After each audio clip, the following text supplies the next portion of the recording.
iglesia soy, y tú también. En el bautismo renacimos a una vida singular, y al confirmar hoy nuestra fe, lo proclamamos compartiendo el mismo pan. No vayas triste en soledad, ven con nosotros y verás a los hermanos caminando. Muy buenos días, amables oyentes, hermanos, amigos de su programa Palabras del Pastor, que la emisora Radio Piragua de Sincelejo transmite todos los días de lunes a viernes. Les habla su pastor, obispo y amigo, Monseñor José Clavijo Méndez, y les desea una feliz jornada a todos cuando ya estamos clausurando este mes de noviembre, que nos ha permitido a lo largo de los días meternos por los caminos de la reconciliación, abriendo las Sagradas Escrituras y encontrando en ella los modelos de reconciliación, modelos que no solamente por ser palabra de Dios, sino por la perfección que se nos están presentando, iluminan cómo tiene que ser la reconciliación en cualquier tiempo, en cualquier situación, en cualquier lugar, para que rinda los frutos que de ella esperamos. Por eso, en la medida que avanzamos por estos caminos de reconciliación, vamos pensando en nuestro país y en todo lo que tiene que hacerse para lograr la reconstrucción que recupere la fraternidad y que nos permita emprender como hermanos la tarea de una Colombia nueva, de una sociedad nueva, en la que familias nuevas y comunidades nuevas van construyendo un futuro maravilloso que será para nuestros hijos y los hijos de nuestros hijos una bendición inmensa, siempre y cuando nosotros logremos, a la luz de estos temas, emprender la tarea tal como ella tiene que ser y no a medias, y no interrumpiéndola, y no dejándola a mitad de camino, sino haciéndola completa, tal como nos viene sugiriendo la palabra del Señor. Hoy nos vamos a encontrar con una situación que puede sonar a nuevo, aunque se trata de un personaje muy conocido, pero sucede en la Sagrada Escritura algo que parecería imposible en un estado moderno. Pero antes vamos a pedirle al Señor que envíe su Espíritu, que nos ayude a comprender la palabra, que nos ayude a abrirla con verdadero amor, con verdadero deseo de aprender de ella los caminos de la reconciliación. Oremos y pidámosle al Señor que su palabra abierta en medio de nosotros, abierta en medio de nuestra familia o de nuestra comunidad que escucha este programa y que quiere llevar a la práctica lo que en él vamos descubriendo. Vamos a orar entonces con estas palabras que venimos haciendo durante este mes de noviembre por los caminos de la reconciliación. Señor, te damos gracias porque nos congregas todavía una vez más en tu presencia, nos reúnes en tu nombre. Señor, tú nos pones frente a tu palabra, la que inspiraste a tus profetas. Haz que nos acerquemos a esta palabra con reverencia, con atención, con humildad. Haz que no la despreciemos, sino que la acojamos en todo lo que nos dice. Sabemos que nuestro corazón está cerrado a menudo, incapaz de comprender la sencillez de tu palabra. Envíanos tu Espíritu para que podamos acogerla con verdad, con sencillez, para que ella transforme nuestra vida. Haz, Señor, que no te resistamos, que tu palabra penetre en nosotros como espada de dos filos, que nuestro corazón esté abierto y que nuestra mano no resista, que nuestro ojo no se cierre, nuestro oído no se vuelva hacia otra parte, sino que nos dediquemos totalmente a esta escucha. Te lo pedimos, Padre, en unión con María, por Jesucristo nuestro Señor. Amén.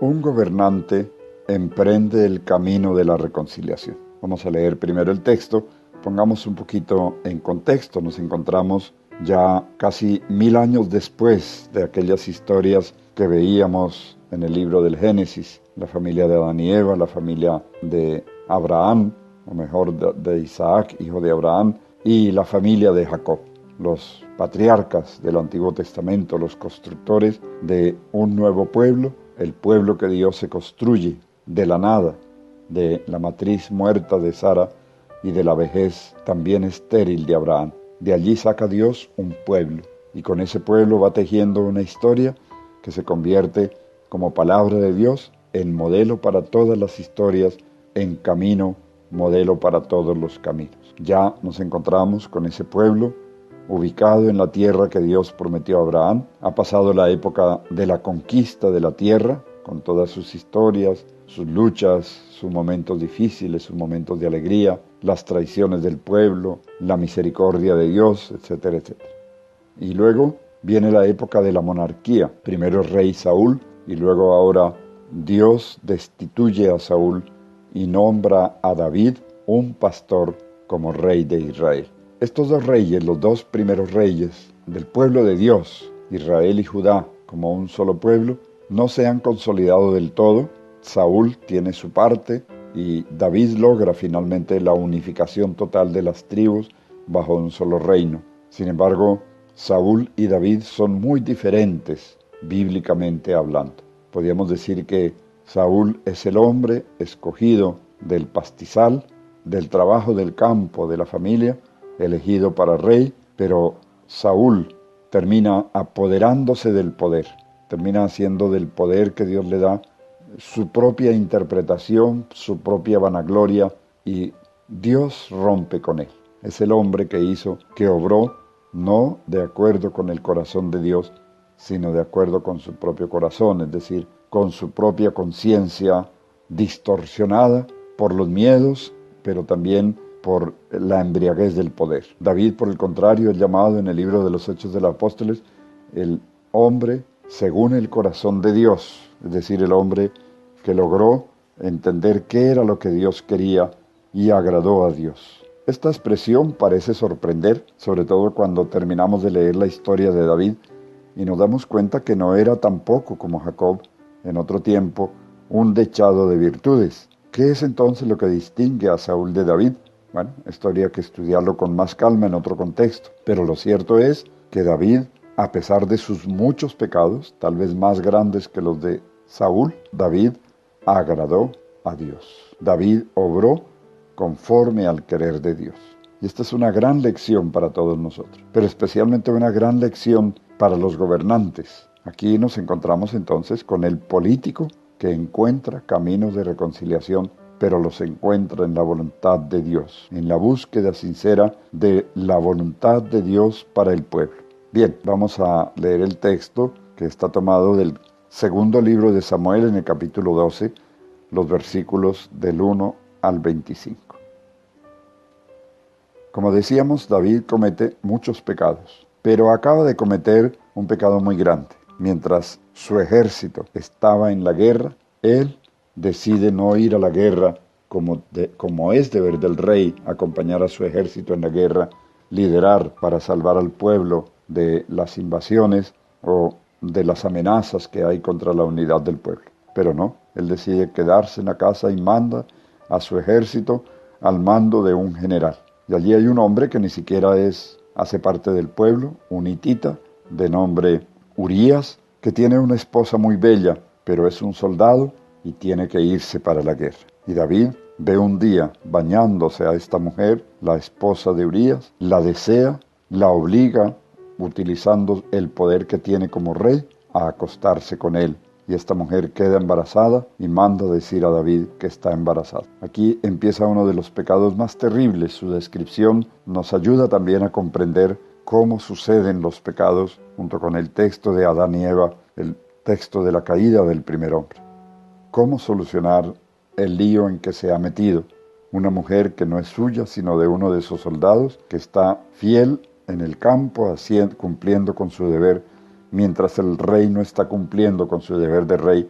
Y no solamente eso, sino que se aprovecha de la mujer de su soldado. ¿Cómo solucionar? La historia del pecado de David, que encontramos un poco más atrás del texto que vamos a leer hoy, nos muestra a David urdiendo estratagemas para responsabilizar al propio Urías de lo que ha pasado. Y primero lo hace venir a palacio, lo manda a su casa, pero él, que es un soldado disciplinado, que sabe cómo tiene que hacer la guerra, que entiende la situación en la que están sus hermanos allá en el combate, mientras él está cerca de su casa, rehúsa la invitación del rey a ir a su casa. Prefiere quedarse con los guardias del palacio. Es un hombre que entiende su deber y que sabe que no es el momento, porque él no puede tener privilegios mientras los otros soldados están jugando la vida en el campo de batalla. Al no funcionarle esta estratagema a David, que hubiera sido fácil, los dos esposos se encuentran, él viene de la guerra, anhelando estar con su mujer, está con su mujer, el hijo que tiene ella, el hecho es que las cosas quedarán tapadas porque ese hijo aparecerá como hijo de Urías. Pero no sucede como David planea. Solución: vuelve a mandar a Urías al campo de batalla con una orden para el general, haga que lo metan en lo más fiero de la batalla y que así muera en la guerra, para él tener el camino abierto hacia la mujer de aquel soldado. Lo que empezó con un incumplimiento de sus deberes, ya es un pecado, termina con unos deseos impuros, continúa con un adulterio, la estratagema urde mentiras y finalmente no queda otro camino que el asesinato. Así se van gestando pecado tras pecado, una tragedia. Tal vez aquí podamos ver la historia de nuestros gobernantes y sobre todo de nuestros pueblos. Hemos ido de mal en peor y mientras el pueblo sufre, los dirigentes se entretienen en la búsqueda de su propia complacencia. Sin embargo, Dios deja que las cosas ocurran, porque Dios ha hecho al hombre libre y no un robot. David tendrá que asumir tarde o temprano la responsabilidad de lo que ha hecho. Efectivamente, el soldado muere, David lleva a esa mujer con la que había adulterado, la hace parte de su harén y el niño nace en palacio. Dios deja que ocurran las cosas, pero cuando ha pasado un año, envía al profeta Natán para que hable con David y le ayude, porque ese pecado no puede quedar oculto. Ese pecado y todas las consecuencias de ese pecado tienen que conocerse, porque el rey tiene que hacer unos pasos para reconciliarse no solo con Dios, sino con su pueblo al que ha traicionado. Escuchemos lo que ocurre un año después. Este es el texto que vamos a leer, que es cuando Dios envía al profeta Natán a casa del rey David para ayudarle a reconocer su pecado, porque ese pecado está haciendo daño a la fe del pueblo. Vamos a leer del capítulo 12 del segundo libro de Samuel, los versículos del 1 al 25. El Señor envió a Natán. Entró Natán ante el rey David y le dijo: había dos hombres en un pueblo, uno era rico y el otro era muy pobre. El rico tenía muchos rebaños, ovejas y bueyes en abundancia. El pobre solo tenía una pobre corderilla que había comprado, la iba criando, y ella creció con él y con sus hijos, comiendo de su pan, bebiendo de su vaso, durmiendo en su regazo. Era como una hija. Llegó una visita a la casa del rico, y éste, no queriendo perder una oveja de las muchas que tenía, o un buey, se le ocurrió, para invitar a su huésped, tomar la corderita del pobre, y la mandó matar para convidar a su huésped. Cuando David escuchó esto, se puso furioso contra aquel hombre, y dijo a Natán: vive Dios, que el que ha hecho eso merece la muerte. ¿Cómo es que no quiso respetar lo del otro? Tendrá que pagar 4 veces el valor de esa cordera. Natán miró a David y suavemente pero con firmeza le dijo: ese hombre eres tú. Y por eso así dice el Señor: yo te ungí rey de Israel. Yo te libré de Saúl, te di a la hija de tu Señor, puse en tus brazos sus mujeres, te di la casa de Israel y de Judá, y por si fuera poco todavía te haré otros favores. ¿Por qué te has burlado del Señor haciendo lo que Él reprueba? Has asesinado a Urías elitita para casarte con su mujer, matándolo a él con la espada amonita. Pues bien, la espada no se apartará jamás de tu casa por haberte burlado de mí, casándote con la mujer de Urías elitita. Así dice el Señor: yo haré que de tu propia casa nazca tu desgracia.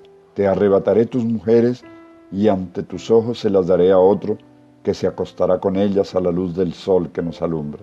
Tú lo hiciste a escondidas, yo lo haré ante todo Israel en pleno día. David dijo a Natán: he pecado contra el Señor. Natán le respondió: el Señor ya ha perdonado tu pecado, no morirás. Pero por haber despreciado al Señor con lo que has hecho, el hijo que nació de Betsabé morirá. Natán marchó a su casa, y el Señor hirió al niño, que cayó gravemente enfermo. David pidió a Dios por el niño, prolongando su ayuno y de noche acostándose en el suelo. Los ancianos de su casa intentaron levantarlo, pero él se negó y no quería comer nada. El 7º día murió el niño. Los cortesanos de David temieron darle la noticia de que había muerto el niño, porque se decían, si cuando el niño estaba vivo le hablábamos y no atendía a lo que decíamos, ¿cómo será ahora que ha muerto el niño? Es capaz de hacer un disparate. David notó que sus cortesanos cuchicheaban y adivinó que había muerto el niño. Les preguntó, ¿ha muerto el niño? Ellos dijeron, sí. Entonces David se levantó del suelo, fue y se bañó, se cambió y fue al templo a adorar al Señor. Luego fue a palacio, pidió comida, se la sirvieron y comió. Los cortesanos asombrados le dijeron, no entendemos tu manera de proceder. Antes ayunabas y llorabas por el niño cuando estaba vivo y ahora que ha muerto te levantas y te pones a comer. David respondió, mientras el niño estaba vivo ayuné y lloré pensando que Dios se apiadaría de mí y el niño se sanaría. Pero ahora que ha muerto, ¿qué saco con ayunar? ¿Podré hacerlo volver? Seré yo quien vaya a donde está él, pero él ya no volverá a mí. Luego consoló a su mujer Betsabé. Se acostó con ella le dio a luz otro hijo y David le puso el nombre de Salomón. El Señor lo amó y envió al profeta Natán, que le puso el nombre de Yedidías por orden del Señor. Palabra de Dios.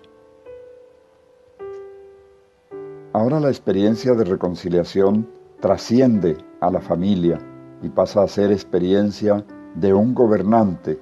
Cuando el gobernante se reconcilia, cambia la historia del país. Qué interesante lección para nuestros tiempos. Qué importante es que los gobernantes vuelvan sinceramente a Dios y permitan que su pueblo vuelva a Dios. La experiencia de la reconciliación que escuchamos en el caso del rey David se vive también a través del perdón que Dios concede a quien se arrepiente con corazón sincero, confiesa con humildad su culpa y está dispuesto a reparar el mal causado como manifestación de una auténtica conversión. La reconciliación con Dios va de la mano de la reconciliación con los demás y consigo mismo. El amor a Dios es inseparable del amor al prójimo y del amor a sí mismo. Todo parte de la iniciativa misericordiosa de Dios que es amor.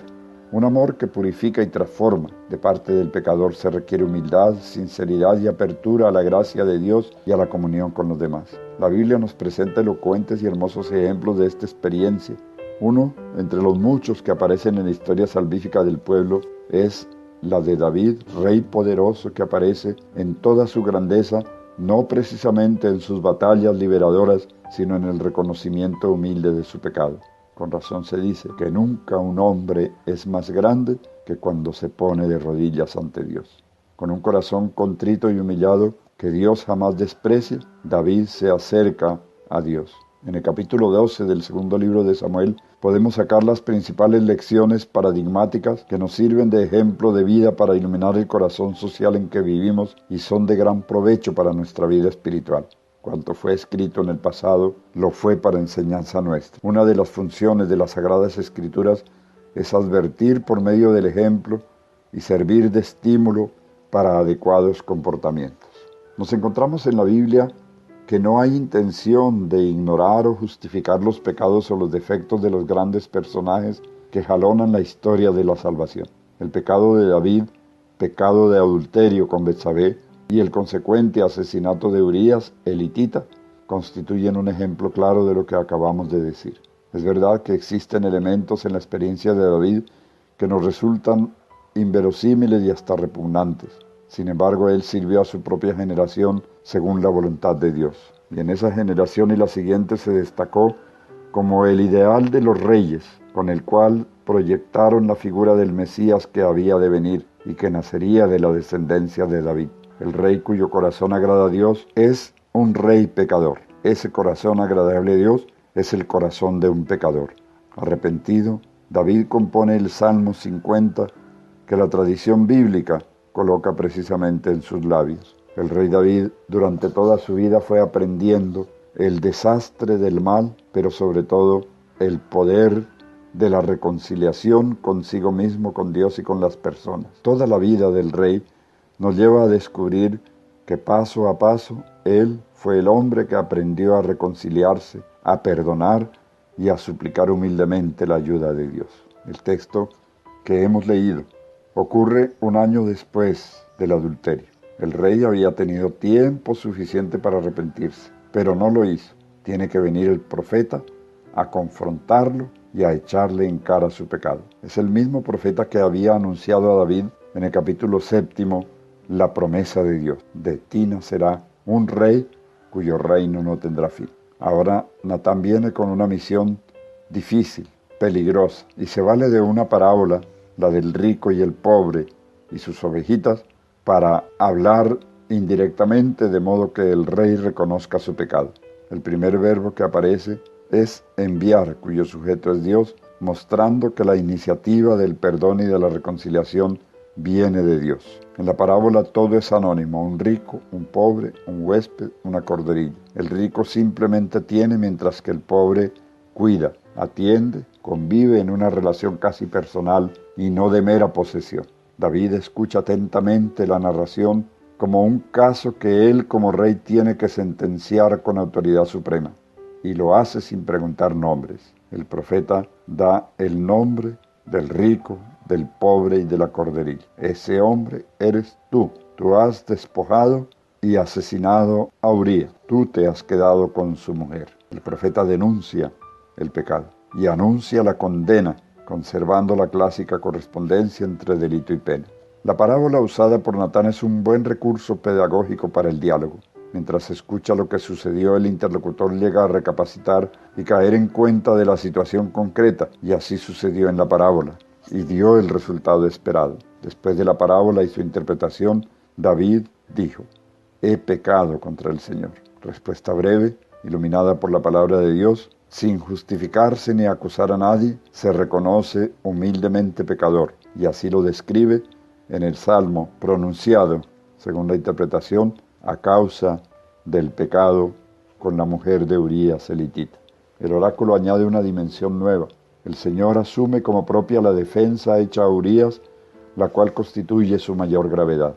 El rey, abandonando su papel de administrador de justicia, ha tomado el puesto del rico y ha ofendido a su Señor, que se convierte en el vengador del pobre y del indefenso. El interés personal de Dios por el hombre y la apertura de éste a Dios confieren a la justicia humana y a la caridad toda su grandeza y gravedad. Ante el sincero arrepentimiento, Dios perdona a David, anulando la sentencia de muerte. La palabra de Dios es salvadora, incluso, sobre todo cuando acusa, pero impone una pena porque del pecado quedan siempre secuelas. David vivirá, pero el hijo del pecado muere.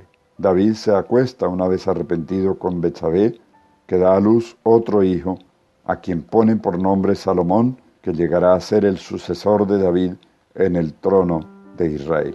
El nombre es de buen augurio, es la garantía del perdón de Dios. El final será él quien en medio de muchas intrigas heredará el trono de David. La muerte de Urías y la intervención del profeta Natán evocan la muerte de Nabot y la intervención del profeta Elías. En ambos casos los reyes atropellan los derechos de los súbditos y abusan de su poder. En ambos casos los profetas, enfrentándose a los reyes, defienden los derechos de los débiles. En ambos casos Dios sale en defensa del ofendido, asumiendo como propia su causa. La monarquía israelita nació y se organizó a partir de modelos paganos que tendían al absolutismo y autoritarismo. Por eso era necesario un control ejercido por la palabra del profeta, que en nombre de Dios comunicaba su deseo de restablecer la justicia quebrantada por el pecado. ¿Qué aprendemos de este acontecimiento? Veámoslo de parte de Dios. Dios envió a un profeta para confrontar el pecado cometido por David. A pesar de que David había pecado, Dios no lo rechazó ni lo eliminó, sino que lo amó y lo restauró. Dios está presto a perdonar. Dios está presto a extendernos su brazo de amor. Jamás dejará solo al pecador arrepentido. Jamás rechazará a quien con corazón contrito lo busca. Dios está listo a redimir. Dios perdona todo tipo de pecado, por grave que sea. Solo necesitamos pedir perdón con contrición de corazón, y Dios no se cansa de perdonar. También es bueno ver el hecho de parte del profeta. Natán era un profeta de Dios, comunicaba la palabra de Dios al pueblo. Habían pasado meses y David no se arrepiente. Natán recuerda a David todo lo que Dios ha hecho por él y la gracia y la misericordia con que lo había tratado, y le recordó las bendiciones de que gozaba. Después de hacerle ver todas las bendiciones recibidas, le hace ver su pecado. Inteligentemente confronta a David y usando una parábola lo lleva a juzgar su propio caso. Tú eres ese hombre. David es puesto al descubierto. Se requirió de un gran valor por parte de Natán para confrontar a un rey. Natán tomó la decisión correcta de temer a Dios antes que a los hombres y a la vez debía buscar la restauración y hacerlo volver del mal camino. Por eso le declara a David: el Señor ha perdonado tu pecado, ya no morirás. Hoy, en medio de nuestra realidad colombiana, necesitamos muchos profetas como Natán para que nos ayuden a unos y otros a reconocer los pecados. Miremos ahora el acontecimiento de parte del pecador. He pecado contra el Señor, reconoce David. Esto es valioso a los ojos de Dios. David no busca excusas para su pecado, no amenaza amparado en su poder. Reconoce su pecado, acepta su culpa, valiente y decidido. David es valiente y decidido para aceptar su pecado sin excusas. David no justifica su pecado, simplemente lo acepta. David no culpó a Betsabé, no culpó a Urías, aceptó la responsabilidad de su pecado y reconoce contra quien había pecado.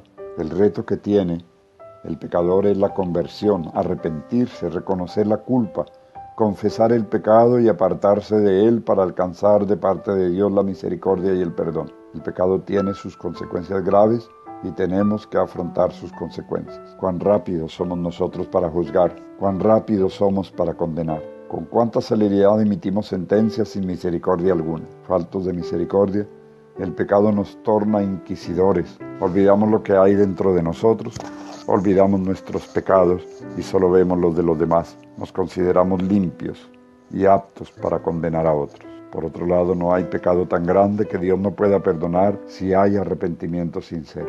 Dios redimió a David, Dios quiere redimirnos a ti y a mí. Además, reconciliados con Dios, debemos también reconciliarnos con nosotros mismos y con los demás.